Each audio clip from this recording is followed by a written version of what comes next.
नमस्कार विद्यार्थियों। आज हम बीए सेकंड ईयर हिंदी विषय से संबंधित अजातशत्रु जयशंकर प्रसाद द्वारा रचित कथा संग्रह में से चौथे भाग चतुर्थ दृश्य। आज का टॉपिक रहेगा उपवन में महाराजा बिंबसार और महारानी वासवी तथा पुत्र कुणिक के मध्य जो संवाद चल रहा था उससे संबंधित अपन विस्तार से जानने की कोशिश करेंगे।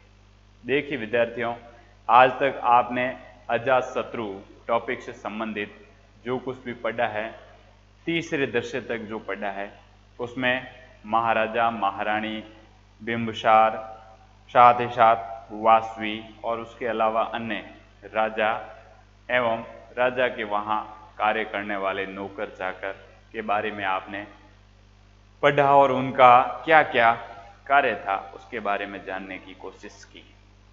आज जो चौथे दृश्य में है, पुनः उन दो दृश्यों तीन दृश्यों की तरह ही यह भी दृश्य एक बताया गया है, जिसमें उपवन के अंदर महाराजा बिंबसार और रानी वासवी दोनों टहल रहे होते हैं और टहलते टहलते उनके मन में इस प्रकार के कई विचार आते हैं कि हमें भावी राज्य के लिए कैसा सम्राट बनाना होगा और सम्राट जो होगा वो किस प्रकार अपने राज्य की सेवा में अपनी अहम भूमिका निभाएगा। इसीलिए दोनों के मध्य उपवन में बैठ करके वार्तालाप होती है। वार्तालाप की विषय वस्तु होती है कि कुणिक जैसे बेटे को अर्थात राजकुमार को क्या अपने को वासवी के कहे अनुसार और पद्मावत के कहे अनुसार उसको यहाँ का सम्राट बना देना चाहिए अथवा नहीं, क्योंकि कुणिक के अंदर देखिए विद्यार्थियों कई प्रकार की अयोग्यताएं थी। वो उस राज्य प्रशासन को संभालने के लिए इतना टैलेंट नहीं था जितना महारानी वासवी उसे समझती थी।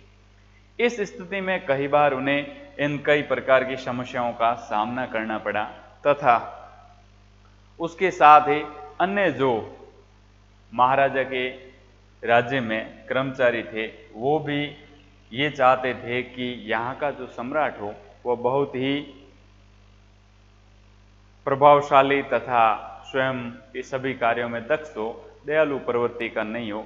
इस कारण से हमेशा उनके मन में ये भावना आती थी कि सम्राट ऐसे व्यक्ति को बनाया जाए जो प्रशासन चलाने में श्रेष्ठ हो तथा स्वयं को सिद्ध करके बताए कि वह राजा बन सकता है। अब बात आती है वहां पर महारानी वासवी बिंबसार के मध्य बातचीत होती है। जब वासवी कई बार उन बिंबसार के प्रश्नों का उत्तर देती है तो वहां इस आपके अध्याय में नाथ शब्द का बार बार प्रयोग हुआ है। नाथ शब्द से यह तात्पर्य है स्वामी, स्वामी अर्थात मालिक। यहाँ पर स्वामी शब्द किसके लिए प्रयोग हुआ है? बिंबसार के लिए प्रयोग हुआ है, क्योंकि महारानी वासवी बिंबसार को अपना नाथ अथवा स्वामी समझती थी, क्योंकि वह अपने राज्य के सम्राट थे। सम्राट होने के नाते उनकी रानी वासवी थी। वासवी हमेशा उन्हें नाथ के नाम से पुकारती थी। स्वामी अर्थात नाथ, उस राज्य के महाराजा। अब जब उन्हें बिंबसार को महाराजा और नाथ शब्दों के माध्यम से संबोधित वासवी अक्सर करती थी, क्योंकि वासवी हमेशा हर बात अपने स्वामी से पूछकर उसके बाद ही निर्णय लेती थी। जब तक स्वामी की आज्ञा नहीं होती थी, स्वामी उस बात से सहमत नहीं होते थे, तब तक वासवी कभी भी अपने स्तर पर किसी के लिए निर्णय नहीं लेती थी। अक्सर उन्हें पता होता था कि हमें जो भी निर्णय लेना है महाराजा की आज्ञा अनुसार ही लेना है। अब महाराजा जब इनके मध्य कुणिक राजा बनाने संबंधी बात चलती है तब महाराजा कहते हैं कि हे वासवी, आपको त्याग और भोग के बारे में पता होगा। जीवन के नियम है कि त्याग भी जीवन में जरूरी है और भोग भी आवश्यक है। भोग शब्द की यहाँ बात बेटे कुणिक के लिए की गई है। त्याग का अर्थ है जब वो सम्राट बन जाता है तब अपने को उस पुत्र का त्याग भी करना पड़ेगा।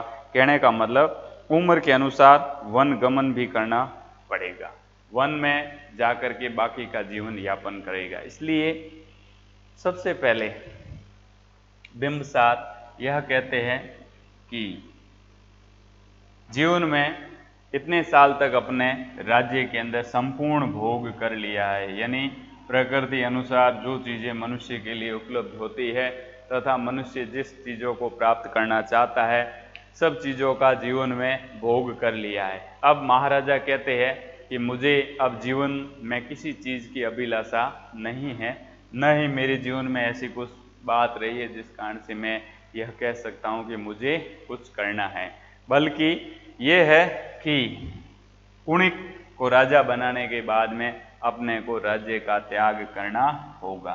त्याग से तात्पर्य है पहले समय में राजा महाराजा जब बुजुर्ग हो जाते थे तब गुरु की आज्ञा पा करके वे उस राज्य को छोड़ करके कई जंगल में चले जाते थे और लंबे समय तक वहां रहने के बाद तपस्या करते थे और लास्ट में वो वृद्धावस्था में वहीं शरीर को त्याग देते थे, क्योंकि उस समय जीवन की 4 अवस्थाएं मानी जाती थी। 4 अवस्था में से 25, 50 और 75 और 100 का रेशियो होता था। जब व्यक्ति 50 की उम्र प्राप्त कर लेता था तब ईश्वर भक्ति और साथ ही साथ उनका ध्यान घर गृहस्थी में भी लगाना होता था। दोनों ही आधे अधूरे कार्य होते थे। जब 75 वर्ष की उम्र प्राप्त कर लेता था तब उसे घर बार छोड़ करके लोभ लालच छोड़ करके वन गमन करना होता था। इस प्रकार इन दोनों के मध्य जब बात होती है तब त्याग और भोग की होती है। भोग का संबंध यहाँ राज्य से है, त्याग का संबंध है कि सम्राट को यहाँ अभी उम्र के अनुसार उस स्थान का दूसरा राजा बना देने के बाद में त्याग कर देना चाहिए। अब बात अपन आगे करते हैं। वासवी हमेशा ये चाहती थी कि वो पुत्र अधिकार से वंचित नहीं होना चाहती थी। देखिए यहाँ एक शब्द आया है, पुत्र अधिकार से वंचित न होना। पुत्र अधिकार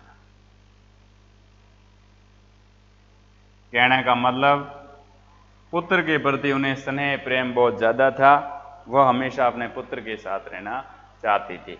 पुत्र अधिकार का तात्पर्य है पुत्र को ऐसे अधिकार प्रदान किए जाए जिसके द्वारा वो माता पिता की सही समय पर सेवा कर सके। पुत्र को अधिकार देना के लिए वो हमेशा बिंबसार से निवेदन करती थी कि सम्राट मेरे पुत्र को बनाया जाए, वो आपके कहे अनुसार संपूर्ण कार्य करेगा। अब बात आती है कुणिक जो पुत्र था उससे संबंध में बिंबसार वासवी से कहते हैं कि कुणिक आपको पियर से मिले अधिकार है। कहने का मतलब पियर से, पियर अर्थात महिला का मायका, पियर शब्द मायका, जहां पर लड़की पैदा होती है और बाद में जब उसे ससुराल भेजा जाता है फिर भी माँ के घर से हमेशा उनका संबंध रहता है। ठीक उसी प्रकार महारानी वासवी जब राजा उससे कहते हैं कि तुम्हें जो अधिकार प्राप्त हुए हैं वो तेरे मायके से प्राप्त हुए। मायके का यहाँ शब्द से तात्पर्य ये है कि वासवी को दहेज में पिता द्वारा आंचल के रूप में मगध साम्राज्य मिला था। देखिए विद्यार्थियों ये ध्यान दोगे, मगध साम्राज्य ये मैं हटा रहा हूं, उसके बाद अपन बात करते हैं। वासवी को उनके पिता द्वारा मगध साम्राज्य दहेज में दिया था। मगध साम्राज्य दहेज में देने का कारण यह था कि ध्यान दोगे विद्यार्थियों, मगध साम्राज्य पिता द्वारा दहेज में देना।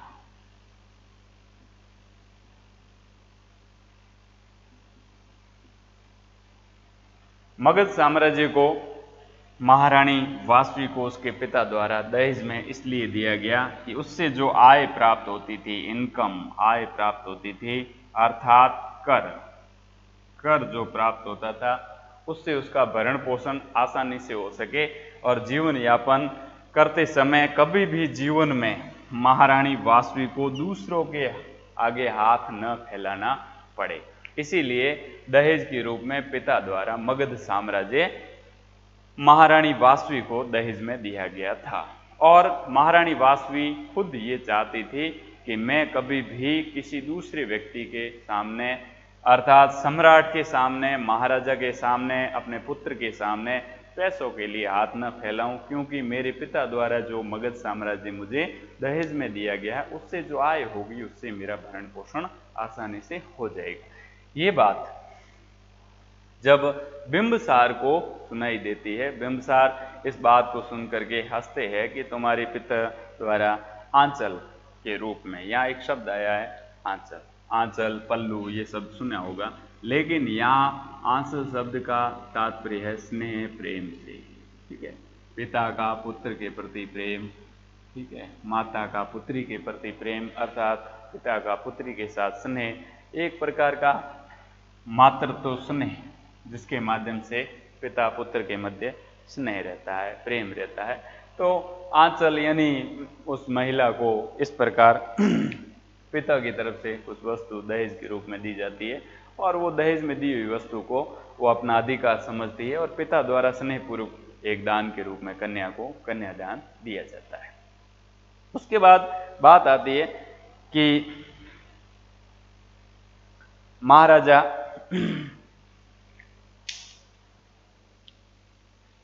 महाराजा बिंबसार कहते हैं कि इस प्रकार अगर आप साम्राज्य की बात और लालसा रखोगे तो सीधी सी बात है साम्राज्य के अंदर दो प्रकार की समस्याएं उत्पन्न होगी। एक तो है कि मान अगर आपका बचाना है, मान किसका? महारानी वासवी का मान सम्मान, सम्मान, इज्जत, सम्मान, मान अगर किसी का बचाना है तो आपको सुरक्षित रखने के लिए महाराजा बिंबसार को हमेशा के लिए उनको अन्य लोगों के साथ झगड़ना होगा। झगड़ना क्यों होगा?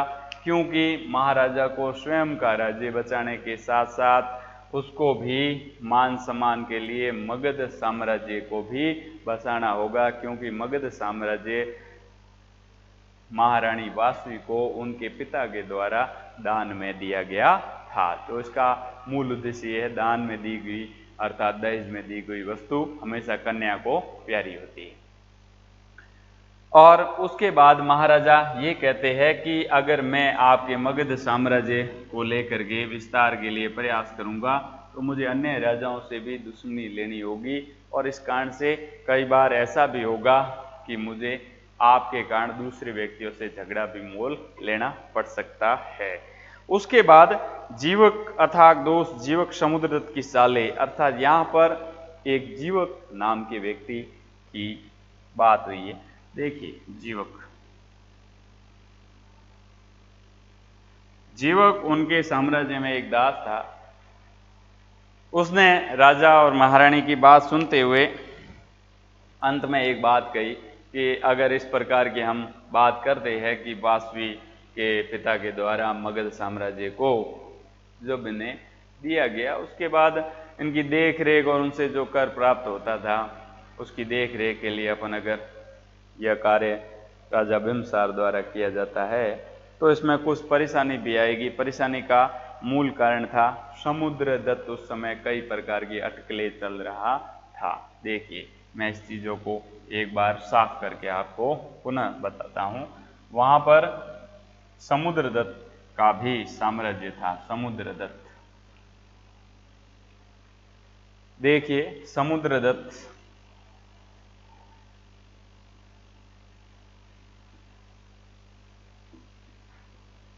अटकले अर्थात साले। समुद्रदत्त द्वारा समय समय पर कई प्रकार की अटकलें और साले चली जा रही थी। वो भी अपना राज्य विस्तार करना चाहता था। ऊपर से महाराजा बिंबसार और वासवी को भी इस बात की चिंता थी कि समुद्रदत्त की सालों से वो परेशान थे और इस कर्मकूप के कारण उन्हें नित्य चिंता हो रही थी। कर्मकूप, यहाँ एक शब्द आया है। अपने कर्मों का अर्थात भाग्य का लेखा जोखा, अपने कर्मों का कुआं स्वयं खोदना। कर्मकूप, कर्म जैसा व्यक्ति करेगा वैसा उसका फल पाएगा। तो इसीलिए वे समुद्रदत्त की अटकलों को देख करके महाराजा बिम्बसार वासवी से कहते हैं जैसे उसके कर्म रहेंगे वैसा ही उसका व्यवहार रहेगा। उसके बाद महाराजा बिम्बसार कहते हैं कि सारी क्रियाओं का जिस दिन अंत हो जाता है उस दिन व्यक्ति विश्राम कर लेता है। देखिए विद्यार्थियों, सारी क्रियाओं का जब अंत होता है तब व्यक्ति विश्राम कर लेता है। विश्राम करना यानी स्थिर स्थायी हमेशा के लिए नींद सो जाना। देखिए मैं यहाँ पर आपको एक चीज बताना चाहता हूँ। विश्राम का तात्पर्य होता है एक बार कहीं व्यक्ति थका हारा घर लौटता है, कुछ समय के लिए रेस्ट करता है, वो भी विश्राम होता है।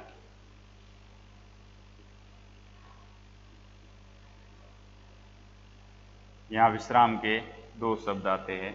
एक तो व्यक्ति थक कर विश्राम करता है,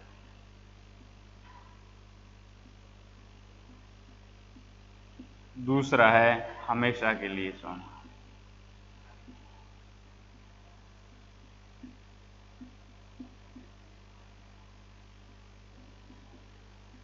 अर्थात मृत्यु को प्राप्त होना, मृत्यु को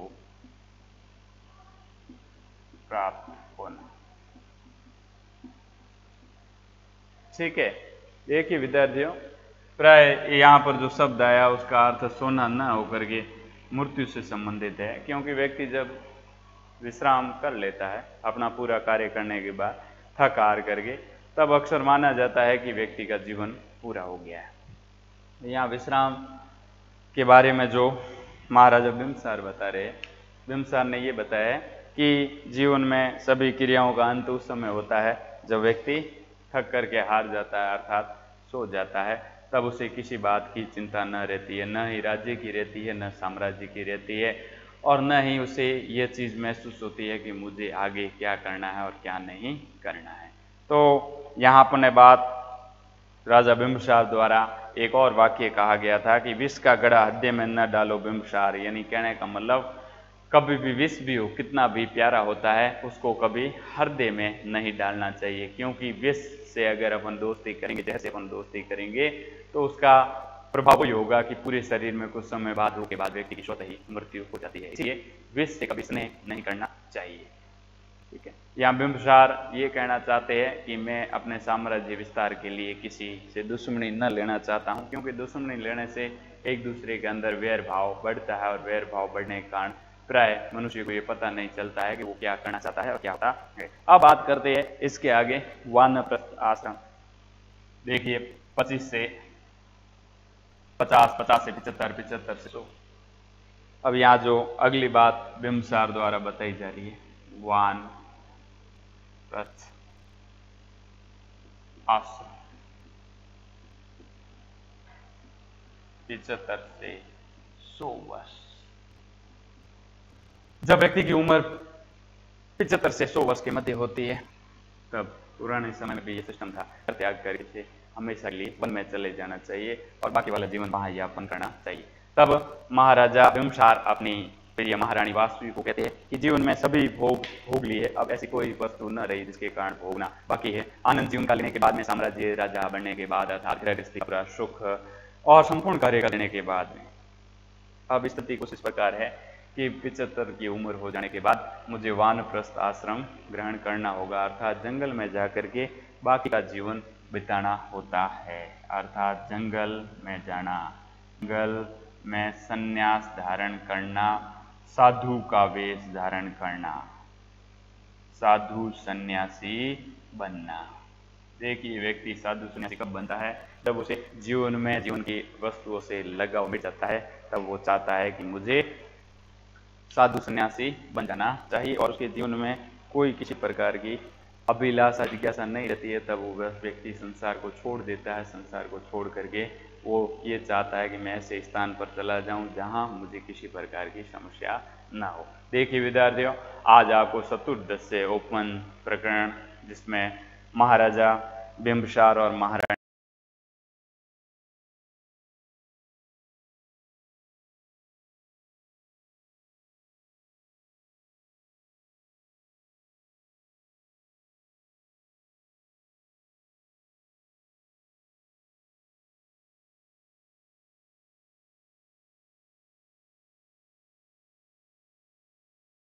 वासवी के मध्य जो वार्तालाप होती है साम्राज्य को लेकर और किस व्यक्ति को राजा बनाया जाए और कौन सा पुस्तक श्रेष्ठ रहेगा उस संबंधी इस अध्याय में आपको जानकारी दी गई है। इसके आगे दूसरे दिन आपको पंचम दृश्य पढ़ाया जाएगा, उसमें भी इसी प्रकार महारानी और राजा और उसके साथ साथ नौकर का वार्तालाप है। तब तक इसमें से जो मुख्य चीज़ें आपने सीखी है उनको एक बार दोहराते रहे। धन्यवाद।